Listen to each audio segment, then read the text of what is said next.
La famille, la paix sur vous. Je vous refais rapidement le direct puisqu'on m'a fait comprendre, on m'a dit, mes équipes m'ont dit que le son n'était pas du tout bon. À l'endroit où on était, il y avait beaucoup trop de bruit, ce qui faisait que c'était inaudible. Donc on va faire beaucoup plus court, d'accord, beaucoup plus synthétique et avec, je l'espère, un meilleur son. Je vous le dis simplement. Face à la situation que connaît le Mali aujourd'hui, nous n'allons pas parler 10 000 ans. Nous appelons à la mobilisation. Le 22 janvier, mobilisation internationale dans différents pays d'Afrique francophone, mais aussi au sein de la diaspora pour ceux qui le pourront, face aux ambassades du Mali. Apportons notre soutien aux autorités maliennes qui payent le prix non pas de la durée de leur mandat, mais qui payent le prix de leur volonté de changer de partenaire géopolitique. Le Mali a décidé de s'allier militairement à la Russie et de s'allier économiquement et scientifiquement et stratégiquement, géostratégiquement à l'Iran. Et ces partenaires sont des partenaires qui sont les pires adversaires de l'oligarchie d'Occident. Et pour cette seule et unique raison, la communauté économique des États d'Afrique de l'Ouest a décidé de sanctionner le Mali en disant que les coups d'État ne sont pas acceptables. Et quand on sait que ça vient de Nana Akufo-Addo, qui est à la tête d'un pays qui a été plus que jamais consolidé par un homme qui a fait un coup d'État, en l'occurrence Jerry Rawlings, et qui n'a pas respecté les histoires de 5 ans, etc. Il a mis sur pied, il a remis sur pied le pays qui était parti en délabrement, il l'a consolidé et il a fait du Ghana la puissance africaine qu'elle est. Mais ça, Nana Akufo-Addo l'oublie. Tout comme Nana Akufo-Addo oublie, lui qui pourtant a des sorties de temps en temps panafricanistes, mais qui a une politique, comme nous le disons depuis un certain nombre d'années, ultralibérale, d'accord, hystériquement libérale. Nana Akufo-Addo oublie aussi que Muammar al-Kadhafi n'a pas eu besoin d'attendre 5 ans, d'accord, ou de se limiter à 5 ans, pour être plus précis, pour faire en sorte que la Libye soit un grand pays. Il existe des périodes de l'histoire où nous n'avons pas à être dans les histoires de démocratie à l'occidentale.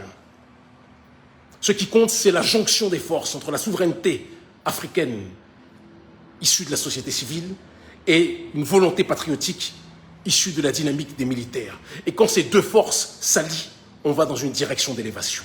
Alors nous le disons de manière simple et concrète, il y aura une mobilisation ce vendredi à Bamako, d'accord. Les Maliens sortent dans la rue à l'appel du mouvement Yerewolo, nous appelons au soutien de ces derniers.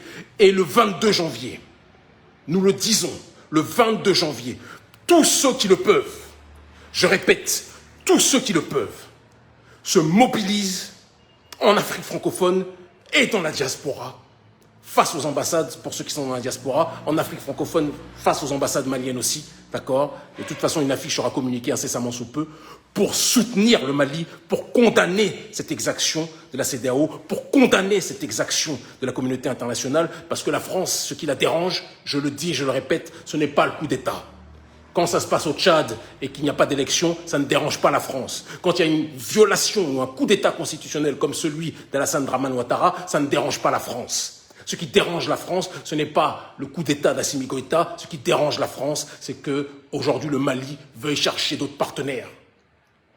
Il y a un moment donné, quand on dit séparation, ça veut dire qu'on ne veut plus vous voir. Quand on dit séparation, ça veut dire qu'on ne veut plus discuter avec vous. Quand on dit séparation, ça veut dire qu'on ne veut plus de vous. Pendant combien de temps, l'oligarchie française, vous allez faire semblant de ne pas comprendre ce que nous disons? Pendant combien de temps vous allez faire croire que c'est la démocratie, que c'est la protection du Mali qui vous intéresse, alors que vous n'avez jamais été intéressé par la souveraineté de ce pays? Vous avez colonisé hier, vous néocolonisez aujourd'hui, vous dépouillez, vous pillez, et vous avez l'arrogance et le culot de vous présenter comme les protecteurs de notre dignité. Nous ne voulons pas de votre aide. Parce qu'avec des amis comme vous, nous n'avons pas besoin d'ennemis.